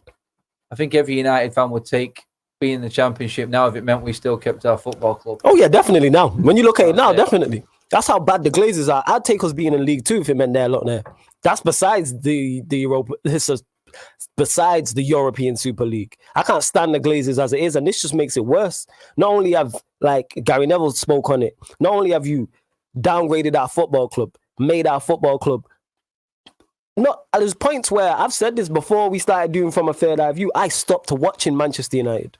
I literally, because the football was that bad. Yeah. I was like, why am I letting Manchester United ruin my weekend each weekend? I legit stopped. And then when we got on the show, I started watching us again because I'm like, why am I doing this to myself? United week in, week out, ruining my weekends. The Glazers, the owners don't care as long as their pockets are lined. So not only have you done that, we haven't won a Premier League title since 2013. We haven't won a Champions League since 2008. We don't even compete for major trophies. So not only have you downgraded us on the football pitch, now you've just completely taken football away from us. Yeah, the model on Super Bowl, yeah, it's ridiculous. AV8 spot on. And he's laughing at the bottle job comment as well. But yeah, it's true. This is the Super Bowl. Winning at half-time. Yeah, they're winning at half-time. But what does it matter? Leeds, more possession. Kind of makes you think, doesn't it, where Liverpool's head's at as players, doesn't it? What are we playing for? What are we playing for? There's that. Liverpool are now, so let me check the table. If Liverpool win today, I presume they go into the top 4. So what are they playing for though? Because they're in the European Super League anyway. What are they playing? It makes no type of sense. Zero type of sense. Absolutely. So they're 1-0 up. Yeah, and currently, yes, they go into 4th. Level on points with West Ham, where they got a better goal difference, and a point behind Leicester City and a point ahead of Chelsea. And only 5 points ahead of Spurs. What is the point? There is none. Makes no sense. For United, City, Liverpool, Chelsea, Spurs, Arsenal, who are 1st, 2nd, 4th, 6th, 7th, and 9th respectively, what is the point? This devalues it. All the heartache, all the sweat, tears, whatever it's been through the whole season, for every single this season. Remember last season when we was talking about voiding the season? Yeah. This feels like it's even worse. This is worse than voiding the season. Yeah. It feels like we should void this season. That's what it feels like. No, it's not even feels like it voided the season. The season has been voided. Yeah, true. The season has been voided. Feeling, isn't it? We just want it to be official, don't we? The season, even though it's just not been voided officially, but it's been voided in everybody's minds because City are going to win the league title and not get a trophy for it. They're not going to give him the Premier League. So what's the point in City going on that run? Manchester United is 2nd. We're in the European Super League anyway, so what's the point of being 2nd? Liverpool, Chelsea, and Spurs are all fighting for top 4 for what? Arsenal are mid-table. Fighting for what? You have West Brom, Fulham, Burnley, Brighton, Newcastle all fighting to stay in the Premier League. For what reason? You know what's worse about this? If the football associations really dig their heels in, then they can make this an impossible period for United. Because when can this Super League really take? When can it take hold? When can they put it in place? They're looking to. They supposedly, I've heard someone. Yeah, it's as soon as possible. If the associations take this to the courts, they can drag this out. Oh, let's drag it out. Next season, what are we supposed to do? Let's drag it out. Hey, you know what? Let United. We're not going to be in any of the European competitions. That's great. Let United and the other 5 sit out. Let us sit out and let the Premier League go ahead. What, I'd be amazed if there was any fans at the stadium if United were in this league next season. I'd be amazed if people went to the grounds. You know what? I actually agree with you. I just hope people stand on it. We have to be together on this. I hope people stand on it. Don't go to the ground. Don't stream the games. That's all I'm saying. Don't stream the game. Like, don't do that. But yeah, you know what? That's a valid point with the lawyers because the UEFA, the FA, FIFA, they ain't taking this line down. So they're going to take, like you said, they're going to drag this out for as long as possible. So then what happens? If they accept defeat, they'll accept it, going down fighting. Yeah, they're going to go down swinging. Dragging them through the mud. Yes. Because even Ryan here, my G Ryan, who's a Liverpool fan, saying football has been voided. I'd rather go back to the days when we were finishing 8th and losing 6-1 to Stoke rather than being in the European Super League and winning it. If this happens, I don't want to go to games. And I think that's what it is. But I'm hoping that's a very good silver lining that they drag this out and it can't start. And then United and the other 5 sit out. No Champions League, no Europa League, no FA Cup, no League Cup. You're in the even if you're in the Premier League, like drag it out. Drag it out. Because that financially they'll take a hit. Let's do that. From all of these owners, that'll hit your pockets. No football whatsoever. Like what happened during the pandemic when there was no football. We've seen the hit it took. Imagine that over a whole season. You know what's scary for it though? They'll make us make a decision on this because they're giving us till the end of June to renew our season tickets. And they'll just say, look, don't turn up to the stadiums, but they'll still make us make a decision on our season ticket. If we don't renew, they'll give it away. Someone else will take it. That's on them. They'll get someone else to get it. That's on them. If somebody else does decide to take it, which I agree somebody else. Season ticket now, I think would give it up. Yeah. Honestly, from what I've been hearing and the vibe I'm getting from most United fans, season ticket holders, they're saying if they give it up, I'd be interested to see how many would take them up. someone new took them up, because then we would never get a season ticket again for the club. We are basically giving up on our club right now. Because our club are giving up on us, that's why. Our lifestyle. They've given up on us. Yeah. Our clubs have given up on us. That's what it is. They've literally, it pains me to admit this, have given us no choice. Just give us no choice what you've done.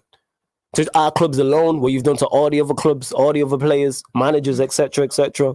Just ruin the whole, just ruin the whole sport. And that's the thing is, I want to get this out before we go off air and we finish. People are talking about, it's not killed football. For the top 6, it's fine. If you're a fan, like I've said this, the only fans of top 6 clubs are the only people I've seen who are okay with this. Ask someone who's not a fan of a top 6 club if they're okay with this. I haven't seen one. I personally know fans of smaller clubs in the Premier League, in the Championship. Ask them. I've spoke to them. Very upset about it because they understand what this means for their clubs. So that it's very ignorant. It's extremely ignorant to be like, we're okay. Forget you lot because we can get into this top 6. Because if you're the best analogy I would use for that is it's like you've just gone and you've robbed the bank and you've bought a really nice suit and you're at that suit with a load of other people who've earned their way there. Yeah. And you know deep down inside that you haven't earned what you're wearing. You haven't earned any penny of what you're earning. It's not earned. I know that my club have cheated the Premier League if they're still in it. Yes. And I can't stomach that. Yeah. My club are cheats. They are taken 300 million ahead of every other team in that league, barring the other top 6 teams.